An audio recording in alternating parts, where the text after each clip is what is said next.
నమస్తే పల్లె వెలుగు వార్తలకు స్వాగతం. హరీష్ రావుకు నోటీసులు ఇవ్వడం చూస్తుంటే రేవంత్ రెడ్డి సర్కార్ ఎంతగా దిగజారిందో అర్థమవుతుంది అని గుర్రంపొడు మండల కేంద్రంలో జరిగిన మీడియా సమావేశంలో బీఆర్ఎస్ పార్టీ మండల అధ్యక్షులు నాగులవంచ తిరుపతిరావు, రాష్ట్ర నాయకులు పాసం గోపాల్ రెడ్డి అన్నారు. నాగార్జున సాగర్ మాజీ శాసనసభ్యులు నోముల భగత్ పిలుపు మేరకు మంగళవారం నాడు నల్గొండ జిల్లా గుర్రంపొడు మండల కేంద్రంలో బీఆర్ఎస్ పార్టీ ఆధ్వర్యంలో భారీ రాస్తారోకో నిర్వహించి సీఎం రేవంత్ రెడ్డి దిష్టిబొమ్మ దగ్ధం చేశారు.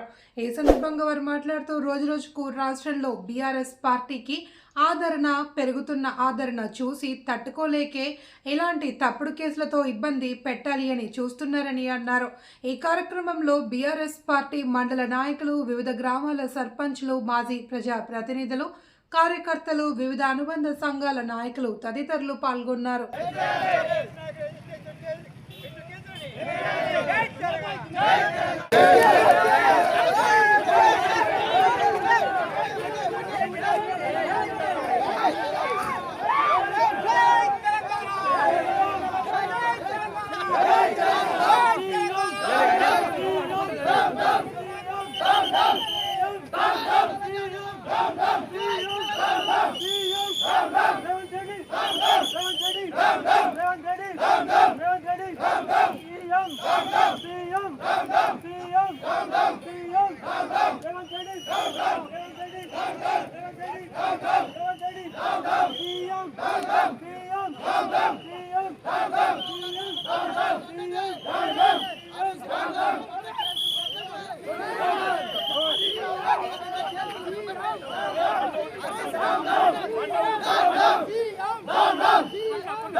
ఎత్తివేయాలి.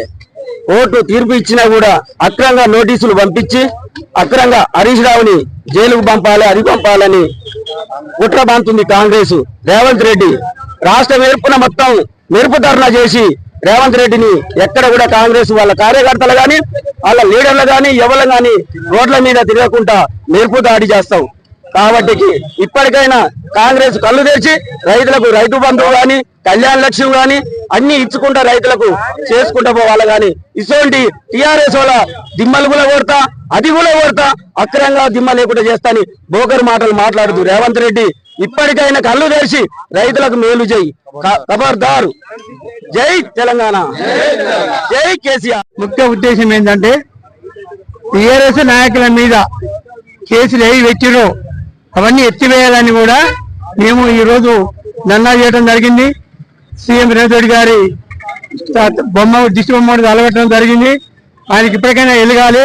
కానీ రేవంత్ రెడ్డి గారు ఏం చేస్తుండంటే చేతగాక పూర్వక బలద్దురని శాస్త్రం ఉంది. చేతగాక ఎవరికి స్కీములు ఇవ్వలేక, చెప్పిన స్కీములు ఇవ్వలేక, చేయలేక ఇవన్నీ చేస్తున్నాడు.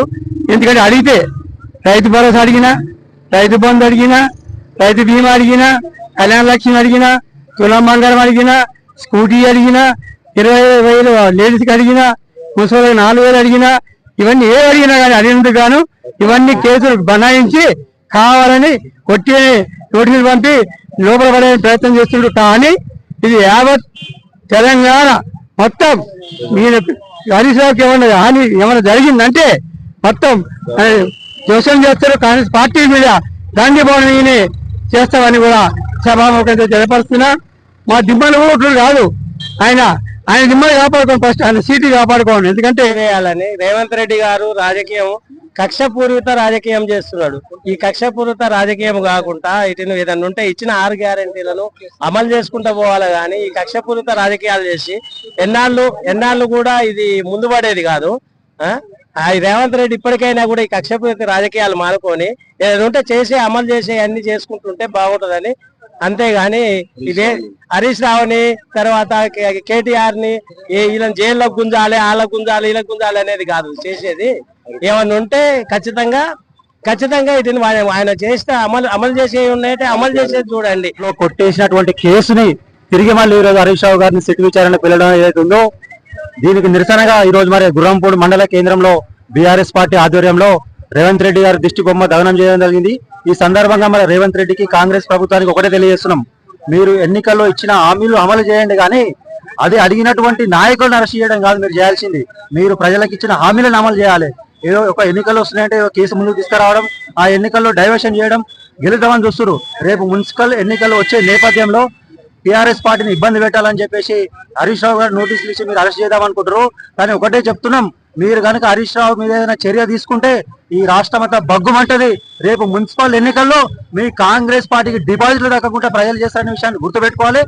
ఆ విధంగా కక్షలు మానుకొని మీరు ఇచ్చిన హామీలు అమలు చేసి మీరు ప్రజల మన్నలు పొందాలి. కానీ అక్రమంగా బీఆర్ఎస్ నాయకుల మీద కేసులు పెడతామంటే మాత్రం తెలంగాణ ప్రజలు ఊకోరు, మీకు తగిన బుద్ధి చెప్తారని చెప్పేసి ఈ సందర్భంగా తెలియజేస్తున్నారు.